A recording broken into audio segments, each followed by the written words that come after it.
विकास के लिए कंडीशन का अधिकार किसे कहते हैं? दारू पीने का अधिकार है पियो आप। आदाब, एक बार फिर आपका स्वागत है स्टडी फॉर आर्ट्स चैनल पर। अगर आपने अभी तक सब्सक्राइब नहीं करा, सब्सक्राइब करिए, शेयर करिए, लाइक करिए, अपने दोस्तों को शेयर करिए। इस चैप्टर में हम लेके आ रहे हैं क्लास 11th की वीडियो है पॉलिटिकल साइंस की, जिसका नाम है राइट्स। चैप्टर का नाम है राइट्स यानी कि अधिकार। ठीक है, अगर आपने अभी तक सब्सक्राइब नहीं करा तो जल्दी जाके सब्सक्राइब करो। उसके पहले हम चैप्टर स्टार्ट करें। यानी कि बच्चों अधिकार, अब भी देखो होता क्या है। अच्छा, आप लोग कहते हो कि मेरे पास शिक्षा का अधिकार, समानता का अधिकार है, स्वतंत्रता का अधिकार है, यही ना मोहन। लेकिन इनका मतलब पता है आपको? What is the meaning of rights? अधिकार होते क्या है, कैसे ये अधिकार बनते हैं, अधिकार बनते कैसे? ठीक है बच्चों, चलिए बढ़ते हैं आगे। तो आप देख रहे होंगे अधिकार। अब बेसिकली क्या है, देखो मानव है क्या बच्चों? एक मैन है, पीपल है, उसको क्या चाहिए? विकास चाहिए, उसको डेवलपमेंट चाहिए। अब डेवलपमेंट करने के लिए उसे कंडीशन भी तो चाहिए होंगी, परिस्थितियां भी तो चाहिए होंगी, चाहिए होंगी ना। अच्छा, अगर आपसे कहे कि आपको सिर्फ कुछ नहीं जानना है, एक कमरा है 10 बाई 10 का, इसके अंदर रहना है, आप रह सकते हो पूरे जीवन? नहीं, आपको बाहर भी घूमना है, आपको बाहर घूमना है, आपको अपना विकास करना है, नॉलेज चाहिए, आपको स्कूल भी जाना है। लेकिन आपसे कहे आपको कुछ नहीं करना है, आपको सिर्फ वहीं रहना है, तो आपके पास परिस्थिति नहीं है ना, कोई अधिकार नहीं है ना, गुलाम वाली जिंदगी एक तरीके से। तो वो चीज नहीं है। जब किसी व्यक्ति को अपने विकास के लिए कंडीशन की जरूरत होती है, तो वो उन कंडीशन को डिमांड करता है, तो वे हक हो जाते हैं जो जीवन को जीने के लिए चाहिए होती है, जिसकी वो मांग करता है। ठीक है, उस सुविधाओं कानून द्वारा इन हकों की मांग को करता है, तो इनको क्या कर दिया जाता है? सुरक्षा करती है कानून। क्या करती है? रक्षा करती है। अब भारतीय संविधान में आया कैसे? 1928 में Motilal Nehru committee, MLNC, Motilal Nehru committee ने मांग करी थी, जिसमें अधिकारों का घोषणा पत्र कहा गया। क्या कहा गया बच्चों? अधिकारों का घोषणा पत्र कहा गया। ठीक है, क्लियर बच्चों? अब बात आती है, देखो मौलिक अधिकार किसे कहते हैं, फंडामेंटल राइट्स किसे कहते हैं? तो अति आवश्यक समझा जाता है किस चीज के लिए? जीवन के लिए, उन्हें मूल अधिकार कहते हैं। कई सारी कठिनाइयों पर 28 में मोतीलाल नेहरू समिति ने मांग उठाई थी, स्वतंत्रता के विभिन्न अधिकारों को सूचित कर दिया गया, 44वें संविधान संशोधन में को ठीक है कर दिया गया। अब क्या होता है कि अनुच्छेद 45 में, देखो पहले अनुच्छेद 45 में क्या था? जैसे शिक्षा, शिक्षा शिक्षा का अधिकार बेसिकली पहले क्या था? मौलिक अधिकार नहीं था, DPSP था, राज्य के नीति निर्देशक तत्व में निःशुल्क अनिवार्य था। बाद में इसको 21A में डाला गया, जो कि क्या कहता है 6 से 14 वर्ष तक के बच्चों को निःशुल्क शिक्षा होगी। 2010 में 86वां संविधान संशोधन के द्वारा। तो बेसिकली मौलिक अधिकार है ना, मौलिक अधिकार है ना। क्यों? क्योंकि देखो शिक्षा मांग होती है, हक है कि नहीं है? और जब बच्चों हक होगा तो डिमांड होगी, डिमांड होगी तो सरकार मान्यता देगी कि नहीं देगी, और समाज भी इसको परमिट करेगा। अब आप कहोगे भैया दारू पीने का अधिकार है पियो आप, लेकिन मौलिक अधिकार तो नहीं है ना। आपके पास पैसा है, आप जाओ ले आओ पियो, पर बेटा याद रखना सबसे ज्यादा खतरनाक चीज है तो वो दारू, गुटखा, बीड़ी, सिगरेट। ना सिर्फ आप बल्कि आपके परिवार के साथ आपका समाज सबको इफेक्ट करता है। पियो, कोई मना थोड़ी कर रहा है। क्लियर बच्चों, आप समझ में आएगी मौलिक अधिकार क्या होते हैं। सामान्य अधिकार जो साधारण कानून से लागू किए जाते हैं, संसद बना के परिवर्तन कर सकती है। ठीक है, अब भारत में 6 मौलिक अधिकार है। अब देखो मौलिक अधिकारों की फायदा क्या है, विशेषता क्या है। ये आधारशिला है व्यक्ति के विकास के लिए, आधार है। इनकी संविधान क्या करता है, इनकी सुरक्षा की गारंटी करता है कि नहीं करता? करता है, बिल्कुल करता है। परिवर्तन के लिए संशोधन करना पड़ता है कि नहीं करना पड़ता है? 368 के तहत बिल्कुल करना पड़ेगा। कोई भी मौलिक अधिकार हमसे छीन नहीं सकता ना। मौलिक अधिकार क्या हमसे छीन नहीं सकता। कितने अधिकार हैं भैया? 6। समानता का अधिकार, स्वतंत्रता का अधिकार, शोषण के विरुद्ध अधिकार, धार्मिक स्वतंत्रता का अधिकार, सांस्कृतिक एवं शिक्षा का अधिकार और संवैधानिक उपचारों का अधिकार। यानी कि बेसिकली किस पार्ट में? पार्ट 3 आर्टिकल अमूमन माना जाता है 12 से 35, लेकिन किसमें 14 से 32 मूलतः विशेष मौलिक अधिकार है। व्यक्ति विशेष मौलिक अधिकार है।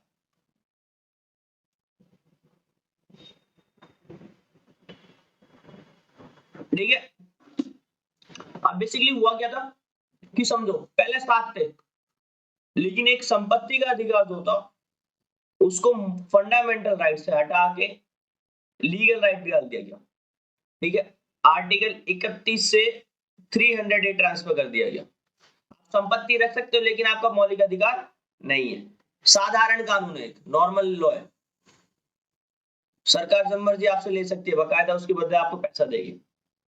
ठीक है, तो समता का अधिकार देख लेते हैं कब कराता है। ये बेसिकली कराता सरकार ने 1978 में, 44th कॉन्स्टिट्यूशन अमेंडमेंट। ठीक है, समता का अधिकार 14 से 18 क्या कहते हैं? कानून के समक्ष समानता, बिना भेदभाव के समान कानून सुरक्षा प्राप्त होगी। बिल्कुल सही बात है, कोई भी भेदभाव नहीं होगा। 15 धर्म, मूल, वंश, जाति के आधार पर क्या होगा? भेदभाव नहीं होगा। पहले क्या होता था? बिफोर आजादी से पहले, संविधान लागू होने से पहले भैया 2 कुएं होते थे।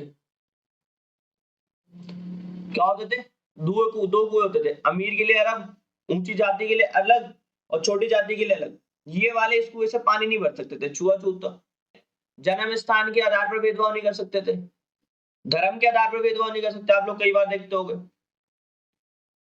इवन आप जेंडर के बेस पे नहीं कर सकते, मेल, फीमेल, ट्रांसजेंडर,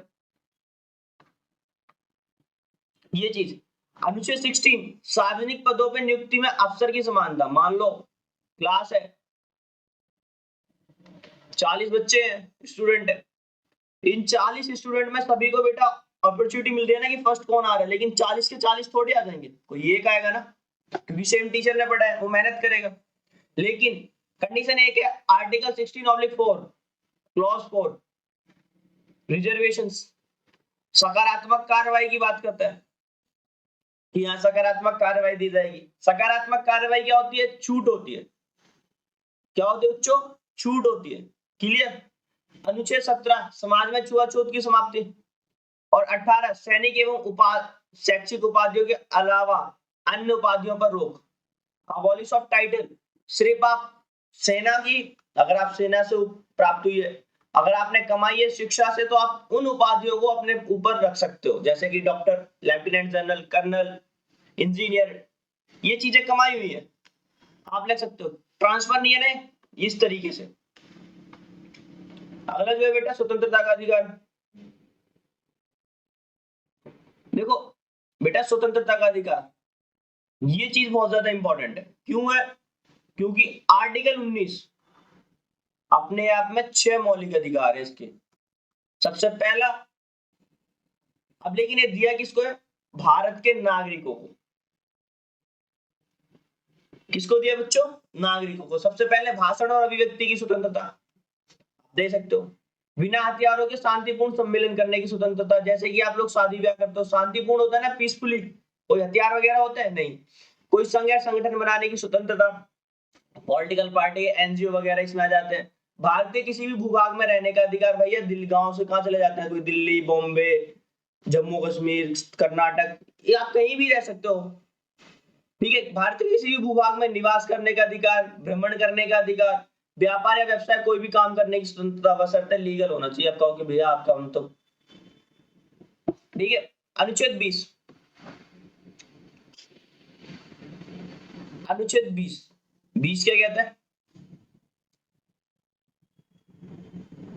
क्या कहता है 20? व्यक्ति को संरक्षण प्रदान करने की स्वतंत्रता। क्या? दंडित व्यक्ति को अपराध में अभियुक्त, ये चीज है। अब ये क्या है कि इसको इमरजेंसी के टाइम पे इसको खत्म नहीं किया जा सकता, निलंबित नहीं किया जा सकता। क्लियर? दूसरा, आर्टिकल 21, राइट टू लाइफ। क्या है? Right to life. लेकिन किसी व्यक्ति को जीने से स्वतंत्रता से वंचित नहीं किया जाएगा। किस प्रक्रिया के अतिरिक्त? भैया आपकी ले सकते हैं फांसी, फांसी लगती है ना, लेकिन लगती कैसे? सुप्रीम कोर्ट की हियरिंग के बाद, जब न्यायिक फैसला आता है कि नहीं भैया इसने कुछ बहुत ज्यादा गलत काम करा है, इसको फांसी की सजा दी जानी चाहिए, तो कोई मना कर रहा है? जिसने जैसा कर्म करा है उसको मिलना चाहिए ना समाज में। ठीक है बच्चों, RTA, right to education, article 21 है 6 से 14 वर्ष के आयु के मुक्त व अनिवार्य शिक्षा, 86वां संविधान संशोधन। क्लियर? राइट टू एजुकेशन याद रखना, RTE. 86 constitution amendment, 6 to 14 years free education प्रत्येक बच्चों को, और ये अधिकार है। कहीं आप सोच रहे हो कि नहीं ये क्या है, अधिकार है। हाँ। अनुच्छेद 22, अनुच्छेद 22, नागरिकों को विशेष मामलों में गिरफ्तारी व हिरासत से सुरक्षा प्रदान।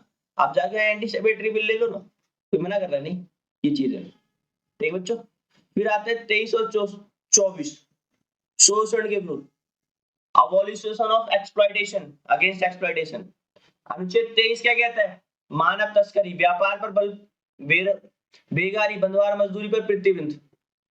भैया जब दास प्रथा थी, आप पढ़ोगे, ये जो दास प्रथा थी इसने बहुत ज्यादा नुकसान करा था। आपने एक मूवी देखी होगी, एक सॉरी नाटक देखा होगा उत्तरण, उसके अंदर स्टैंप लगा दिया जाता था ना, ये चीज शोषण के विरुद्ध।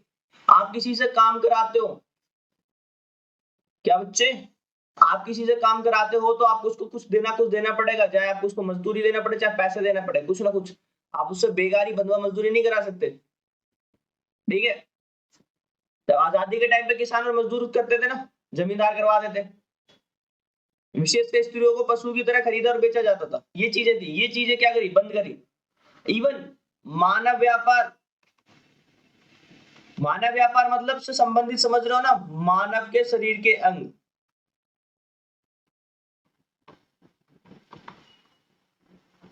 मानव के शरीर के अंग, ये चीजें भी यहां तक मुमकिन नहीं थी। ठीक है, अनुच्छेद 24 क्या कह रहा है? खदान और कामगार में बच्चों की मनाही, मतलब कि भैया आपने पढ़ा होगा कि 14 वर्ष से कम आयु के बच्चों को किसी भी जोखिम वाले काम पर नहीं लगाया जाएगा, जैसे खदानों में, कारखानों में, ये चीजें हैं। ठीक है, अब आप कहीं फैक्ट्री वगैरह की तरफ जाते हो तो आपने वहां देखा होगा कि 18 वर्ष से कम आयु के बच्चों को कार्य पर नहीं रखा जाता, कार्य पर नहीं रखा जाता, गैर कानूनी है। बोलना मत भैया, दारू के सामने भी, दारू के ठेके के सामने भी लिखा होता है कि 18 वर्ष से कम आयु के बच्चों को दारू नहीं दी जाएगी। ठीक है, तो ये चीज यहाँ पर है बच्चों। ठीक है, जोखिम भरे कामों पर नहीं रखा जाएगा। ठीक, अगर कोई डाउट हो तो आप मेरे को कमेंट वगैरह कर दें। ठीक है, अब देखिए 25 से 28, धार्मिक स्वतंत्रता का अधिकार। अनुच्छेद 25, अपने अपने धर्म को मानने और पालन करने का, प्रचार प्रसार करने का अधिकार है। आपको कोई भी किसी भी धर्म को फॉलो करने से नहीं रोक सकता। आप किसी भी धर्म जाओ, कहीं भी जाओ, मस्जिद जाओ, गुरुद्वारा जाओ, मंदिर जाओ, चर्च जाओ, कोई नहीं मना करेगा बच्चों, कोई नहीं रोकेगा। कोई वहां जाता है, बोलता है ठप्पा दिखाओ, किस धर्म के हो, बोलता है कोई नहीं ना, जाओ शांतिपूर्ण तरीके से उनके धर्म का क्या करो, सम्मान करो। अनुच्छेद 26 संगठित इकाई के रूप में धर्म में परोपकारी करने वाली संस्थानों का स्थापित करने का अधिकार। भैया एनजीओ, कई बार धर्म से जुड़ी हुई संस्थाएं होती है ना, समिति, संस्था, वो लोग अपने धार्मिक कर्म को क्या कर रहे हैं, परोपकारी कर रहे हैं ना, लंगर चला रहे होते हैं, भंडारा करवा रहे होते हैं, शिक्षा दे रहे होते हैं, इस तरीके से। अनुच्छेद 27 धर्म प्रचार एवं धर्म का प्रचार एवं धार्मिक संप्रदाय की देखरेख करने के लिए कर में छूट, कर के लिए मजबूर नहीं किया जाएगा, टैक्स फ्री होते हैं, ये कितना भी कर ले इनको टैक्स नहीं देना, मंदिर मस्जिद चर्च कितनी भी कमाई कर ले, और हम 30,000 होते हुए टैक्स देना स्टार्ट कर दो, 25,000 होते टैक्स देना स्टार्ट कर दो, ये चीज है। अनुच्छेद 28 किसी भी सरकारी शिक्षण संस्था में कोई धार्मिक शिक्षा नहीं दी जाती। अगर आप गवर्नमेंट स्कूल में हो तो आपको धर्म की शिक्षा नहीं दी जाएगी, हाँ वो किसी धर्म विशेष क्षेत्र किसी द्वारा संस्था के द्वारा चला जा सकता है तो वहां दी जा सकती है, इन द सेंस कि ये कॉलेज या स्कूल या शिक्षा संस्था फंडेड हो गवर्नमेंट से, तो वहां पर धार्मिक शिक्षा नहीं दी जाएगी, धर्म से रिलेटेड चीजें नहीं पढ़ाई जाएंगी, वहां सामान्य शिक्षा दी जाएगी, science, maths, history, pol science, geography, इन चीजों को पढ़ाया जाएगा, maths, commerce, account, business study, economics. अब तुम इनको ये नहीं मतलब नहीं है कि कुछ भी पढ़ाने लग जाए, नहीं, सिलेबस होता है बकायदा इनका। संस्कृति और शिक्षा संबंधी अधिकार, अनुच्छेद 29 और 30 किसी भी राज्य के नागरिक को अपनी भाषा विशेष को या लिपि को संस्कृति बनाए रखने का अधिकार है। अगर आपकी कोई अपनी एक विशेष लिपि है जैसे कि देवनागरी, आप उसको बचा सकते हो, उर्दू, फारसी, इन चीज को बचा रखने की कोशिश है। धार्मिक अल्पसंख्यक,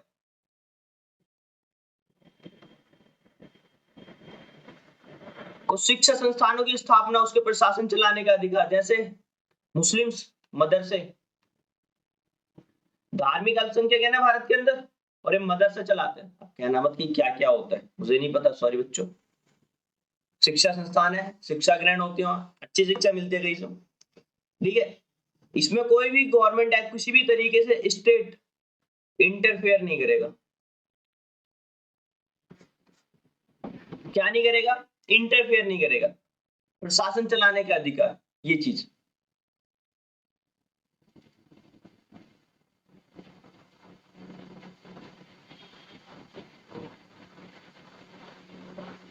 बेटा सबसे ज्यादा इंपॉर्टेंट है 32, संविधान का हृदय का है, heart of the constitution, soul of the constitution, doctor Bhimrao Ambedkar ने। क्यों? क्योंकि इसके अंदर न्यायालय को विशेष अधिकार दिया गया रीट्स जारी करने का। पहला प्रोहिबिशन, मैंडमास, क्यू वारंटो, सेट्योरिटी, उत्प्रेक्षण और हैबियस कार्पस, बंदी प्रत्यक्षीकरण, ये 5 रेट है।